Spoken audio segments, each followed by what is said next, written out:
नमस्कार मित्रांनो, बोट टॉक्स वरती आपल्या सर्वांचं स्वागत आहे। 28 नोव्हेंबर अर्थातच महात्मा ज्योतिबा फुले यांचा स्मृतिदिन। ज्योतिबांची आजच्या दिवशी आपल्याला आठवण होणं हे म्हणजे त्यांच्याप्रती असलेली आपली कृतज्ञता। ज्योतिबांचे विचार या समाजामध्ये क्रांती घडवून आणणारे होते। मग आपण बघतो की आजचा जो आपला समाज सुधारलेला समाज दिसतो, विशेषतः आपला महाराष्ट्र ज्याला आपण पुरोगामी महाराष्ट्र म्हणतो, हा पुरोगामी महाराष्ट्र जडणघडणीमध्ये ज्योतिबांच्या विचारांची प्रमुख भूमिका आहे। विज्ञानवादी समाज निर्माण करण्यामध्ये ज्योतिबांची प्रमुख भूमिका आहे। मग यावरूनच आपण आजच्या व्हिडिओमध्ये चर्चा करणार आहोत की महात्मा ज्योतिबा फुले आणि आजच्या समाज व्यवस्थेपुढील आव्हानं।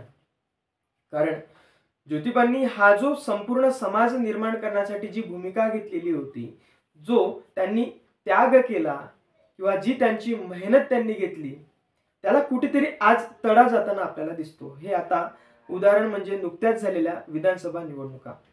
कशा रीतीने ज्या व्यवस्थेच्या विरोधात ज्योतिबांनी प्रहार केलेला होता, त्याच व्यवस्था परत पुन्हा आपल्या समाज व्यवस्थेमध्ये रुजताना दिसतात। यामध्ये ज्योतिबांनी महिलांना शिक्षण मिळावं, कारण तत्कालीन समाज व्यवस्थेनं किंवा धर्मग्रंथांनी महिलांना शिक्षण नाकारलेलं होतं, कारण महिलांना दुय्यम मानलं जात होतं। या दलित वर्गाला सुद्धा दुय्यम मानलं जात होतं आणि दलित वर्गांना सुद्धा शिक्षण नाकारलं गेलं होतं। म्हणून या दोन्ही घटकांना शिक्षण मिळावं यासाठी स्वतः शाळा सुरू केल्या। महिलांसाठीची पहिली शाळा त्यांनी 1848 साली पुण्यामध्ये सुरू केली, भिडेवाड्यात। महात्मा ज्योतिबा फुले यांचा स्मृतिदिन। ज्योतिबांची आजच्या दिवशी आपल्याला आठवण होणं हे म्हणजे त्यांच्याप्रती असलेली आपली कृतज्ञता। ज्योतिबांचे विचार या समाजामध्ये क्रांती घडवून आणणारे होते। मग आपण बघतो की आजचा जो आपला समाज सुधारलेला समाज दिसतो, विशेषतः आपला महाराष्ट्र ज्याला आपण पुरोगामी महाराष्ट्र म्हणतो, हा पुरोगामी महाराष्ट्र जडणघडणीमध्ये ज्योतिबांच्या विचारांची प्रमुख भूमिका आहे। विज्ञानवादी समाज निर्माण करण्यामध्ये ज्योतिबांची प्रमुख भूमिका आहे। मग यावरूनच आपण आजच्या व्हिडिओमध्ये चर्चा करणार आहोत की महात्मा ज्योतिबा फुले आणि आजच्या समाज व्यवस्थेपुढील आव्हानं। कारण ज्योतिबांनी हा जो संपूर्ण समाज निर्माण करण्यासाठी जी भूमिका घेतलेली होती, जो त्यांनी त्याग केला किंवा जी त्यांची मेहनत त्यांनी घेतली, त्याला कुठेतरी आज तडा जाताना आपल्याला दिसतो। हे आता उदाहरण म्हणजे नुकत्याच झालेल्या विधानसभा निवडणुका। कशा रीतीने ज्या व्यवस्थेच्या विरोधात ज्योतिबांनी प्रहार केलेला होता, त्याच व्यवस्था परत पुन्हा आपल्या समाज व्यवस्थेमध्ये रुजताना दिसतात। यामध्ये ज्योतिबांनी महिलांना शिक्षण मिळावं, कारण तत्कालीन समाज व्यवस्थेनं किंवा धर्मग्रंथांनी महिलांना शिक्षण नाकारलेलं होतं, कारण महिलांना दुय्यम मानलं जात होतं। या दलित वर्गाला सुद्धा दुय्यम मानलं जात होतं आणि दलित वर्गांना सुद्धा शिक्षण नाकारलं गेलं होतं। म्हणून या दोन्ही घटकांना शिक्षण मिळावं यासाठी स्वतः शाळा सुरू केल्या। महिलांसाठीची पहिली शाळा त्यांनी 1848 साली पुण्यामध्ये सुरू केली, भिडेवाडा या ठिकाणी। आज आपण बघतो की तोच भिडेवाडा कसा पलटक्या अवस्थेमध्ये आहे आणि त्याच पुढे असलेलं दगडूशेठ हलवाई गणपतीचं मंदिर किती सुशोभित आहे। म्हणजे एक आपण त्यामध्ये तुलना करून बघू शकतो की ज्या समाज व्यवस्थेनं या महिलांना शिक्षण नाकारलं, त्याच पोथी पुराण आमच्या महिला भगिनी वाचतायत आणि जे वाचायला पाहिजे, ज्या समाज व्यवस्थेने त्यांना स्वतंत्र, समता, बंधुत्व मिळणार आहे, या मूल्यांची त्यांच्यामध्ये रुजवणूक होणार आहे, ते न वाचता ते धर्मग्रंथांना वाचण्याचं प्राधान्य देत आहेत। म्हणजे आमचा समाज हा कोणत्या दिशेने चालला आहे? ज्योतिबांनी काय सांगितलं? मग याच्यामध्ये आपल्याला दिसून येतं की ज्योतिबांचे पुढचे विचार म्हणजे दलितांसाठी त्यांनी शाळा सुरू केल्या। दलितांना समानतेची वागणूक मिळावी यासाठीच त्यांची प्रमुख भूमिका होती। मग पुढे आपल्याला दिसून येतात डॉक्टर बाबासाहेब आंबेडकर महात्मा फुले यांना स्वतःचे गुरु मानतात, कारण ज्योतिबांचे विचार हे समतावादी होते। म्हणून आजच्या दिनी त्यांचा इतकी मोठी कृतज्ञता त्यांच्याप्रती असलेली या समाज व्यवस्थेमध्ये यातून त्यांच्या विचारातून दिसून येते किंवा त्यांच्या कार्यातून दिसून येते। त्यानंतर ज्योतिबांनी शेतकऱ्यांचा आसूड लिहिला। आजच्या ज्या आपल्याला समस्या शेतकऱ्यांच्या दिसून येतात, त्या समस्यांवरती वैज्ञानिक उपाय तेव्हा ज्योतिबा सांगतात आपल्या शेतकऱ्यांच्या आसूड या पुस्तकामध्ये।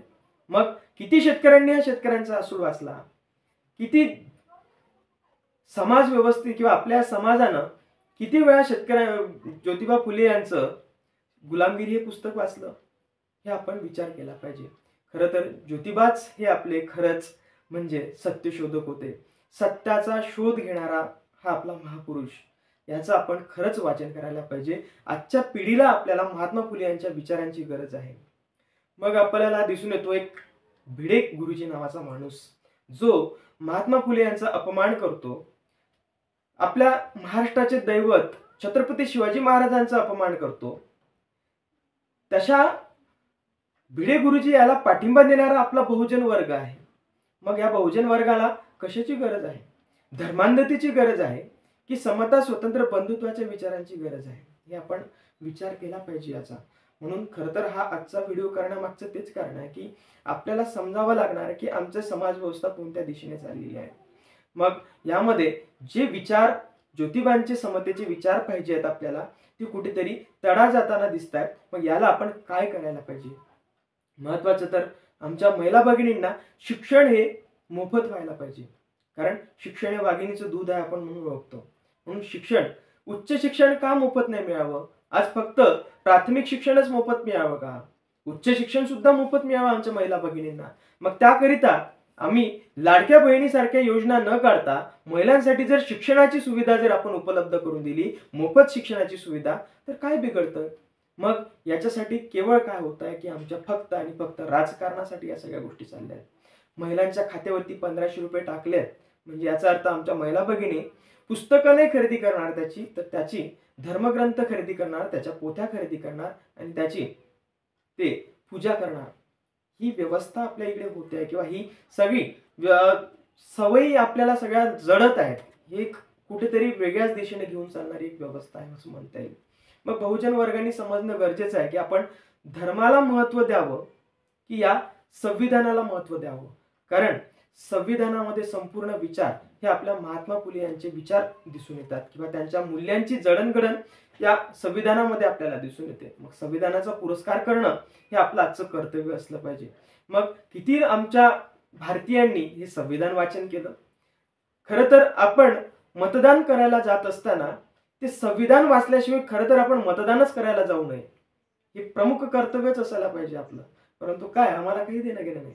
आम्ही धर्म महत्वाचा, आम्हाला जात महत्वाची. आम्हाला ज्या जाती व्यवस्थेच्या विरोधामध्ये महात्मा फुलेंनी चळवळ उभारली, तीच जात व्यवस्था आज आणखी कॉन्क्रीट होताना दिसते. जात व्यवस्थेचं आणखी कॉन्क्रिटीकरण होताना दिसत आहे.